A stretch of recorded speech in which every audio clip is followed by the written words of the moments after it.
एक घर में तीन भाई और एक बहन थी। बड़ा और छोटा पढ़ने में बहुत तेज थे। उनके माँ बाप उन चारों से बेहद प्यार करते थे, मगर मझले बेटे से थोड़ा परेशान थे। बड़ा बेटा पढ़ लिख कर डॉक्टर बन गया। छोटा भी पढ़ लिख कर इंजीनियर बन गया, मगर मझला बिल्कुल आवारा और गंवार बन के ही रह गया। सबकी शादी हो गई। बहन और मझले को छोड़ दोनों भाइयों ने मैरिज की थी। बहन की शादी भी अच्छे घराने में हुई थी। आखिर भाई सब डॉक्टर इंजीनियर जो थे, अब मझले को कोई लड़की नहीं मिल रही थी। बाप भी परेशान, माँ भी। बहन जब भी मायके आती सबसे पहले छोटे भाई और बड़े भैया से मिलती, मगर मझले से कम ही मिलती थी, क्योंकि वह न तो कुछ दे सकता था और न ही वह जल्दी घर पे मिलता था। वैसे वह दिहाड़ी मजदूरी करता था। पढ़ नहीं सका तो नौकरी कौन देता। मजले की शादी किए बिना बाप गुजर गए। माँ ने सोचा कहीं अब बंटवारे की बात न निकले, इसीलिए अपने ही गांव से एक सीधी सादी लड़की से मजले की शादी करवा दी। शादी होते ही न जाने क्या हुआ कि मजला बड़े लगन से काम करने लगा। दोस्तों ने कहा, ए राजू, आज अड्डे पर आना। राजू, आज नहीं फिर कभी दोस्त। अरे तू शादी के बाद तो जैसे बीबी का गुलाम ही हो गया। राजू, अरे ऐसी बात नहीं, कल में अकेला एक पेट था तो अपने हिस्से की रोटी कमा लेता था, अब दो पेट हैं। घर वाले नालायक कहते थे तो मेरे लिए चलता था, मगर मेरी पत्नी मुझे कभी नालायक कहे तो मेरी मर्दांगी पर एक भद्दी गाली है, क्योंकि एक पत्नी के लिए उसका पति उसका घमंड, इज्जत और उम्मीद होता है। उसके घर वालों ने भी मुझ पर भरोसा करके ही तो अपनी बेटी दी होगी, फिर उनका भरोसा कैसे तोड़ सकता हूँ।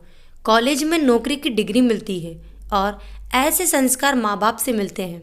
इधर घर पर बड़ा और छोटा भाई और उनकी पत्नियां मिलकर आपस में फैसला करते हैं कि जायदाद का बंटवारा हो जाए, क्योंकि हम दोनों लाखों कमाते हैं, मगर मजला ना के बराबर कमाता है। ऐसा नहीं होगा।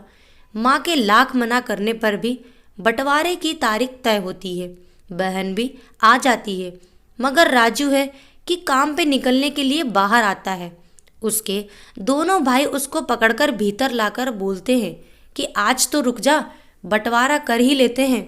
वकील कहता है ऐसा नहीं होता, साइन करना पड़ेगा। राजू, तुम लोग बंटवारा करो, मेरे हिस्से में जो देना है दे देना। मैं शाम को आकर अपना बड़ा सा अंगूठा चिपका दूंगा पेपर पर। बहन, अरे बेवकूफ़, तू गवार का गवार ही रहेगा। तेरी किस्मत अच्छी है कि तुझे इतने अच्छे भाई और भैया मिले। माँ, अरे राजू, आज रुक जा।